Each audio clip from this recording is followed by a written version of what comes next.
करीब 40 दिनों तक चली मिडिल ईस्ट की जो जंग है उसने दुनिया भर के कई देशों में भारी तबाही मचा दी। हालांकि सीज फायर होने के बाद लोगों ने राहत की सांस अब जरूर ले ली है, लेकिन ये कब तक रहेगा ये कह पाना इस वक्त बहुत ज्यादा मुश्किल है, क्योंकि एक बार फिर ईरान के हॉर्मुज स्ट्रेट को बंद करने के बाद से अमेरिका और ईरान के बीच जुबानी जंग तेज हो गई है।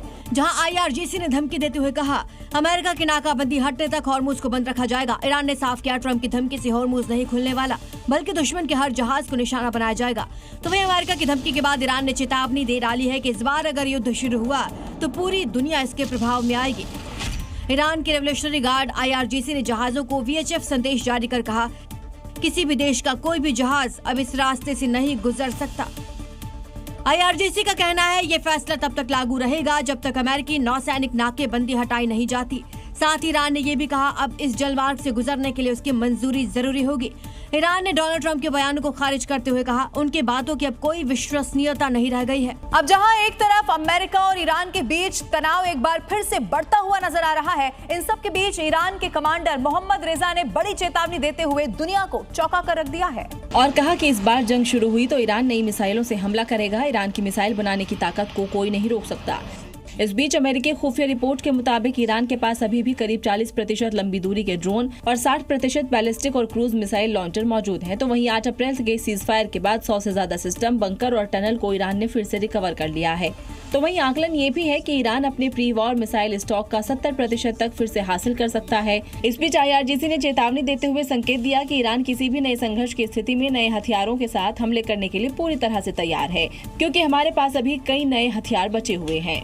और अमेरिकी राष्ट्रपति डोनाल्ड ट्रंप ने ईरान पर बड़ा हमला बोलते हुए कह दिया है कि ईरान अब अमेरिका को ब्लैकमेल नहीं कर सकता। डोनाल्ड ट्रंप यहां से ये भी दावा करते हैं कि ईरान के पास ना मजबूत नौसेना है और ना ही वायुसेना और ना ही कोई प्रभावी नेतृत्व। ट्रंप ने कहा है कि स्ट्रेट ऑफ हॉर्मुज को बंद करने की धमकी देकर ईरान लंबे समय से दबाव बनाने की कोशिश करता रहा है, लेकिन अब ऐसा नहीं चलेगा। हालांकि ट्रंप ने यह भी कहा कि दोनों देशों के बीच बातचीत सकारात्मक दिशा में आगे बढ़ रही है।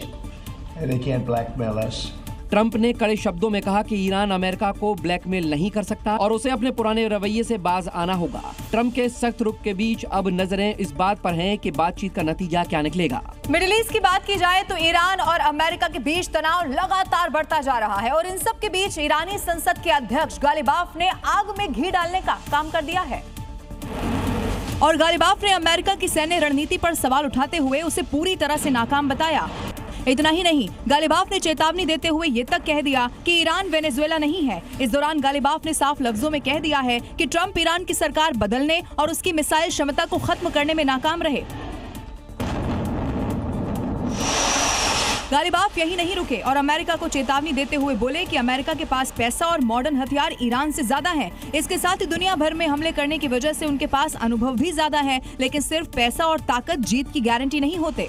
तो वहीं दूसरी तरफ इजरायली सेना ने लेबनान में एक बार फिर से हिजबुल्लाह के ठिकानों पर अटैक करके दुनिया को चौंका कर रख दिया है। अब इसी के बाद नेतन्याहू पर युद्ध विराम की शर्तों के उल्लंघन का बड़ा आरोप लग रहा है।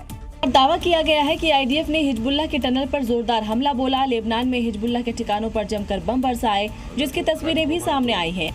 IDF ने यह दावा किया है कि उसने हिजबुल्लाह के कई आतंकवादियों को मार गिराया है जिन्होंने युद्ध विराम समझौतों का उल्लंघन किया और दक्षिणी लेबनान में तैनात सैनिकों के खिलाफ साजिश रच रहे थे।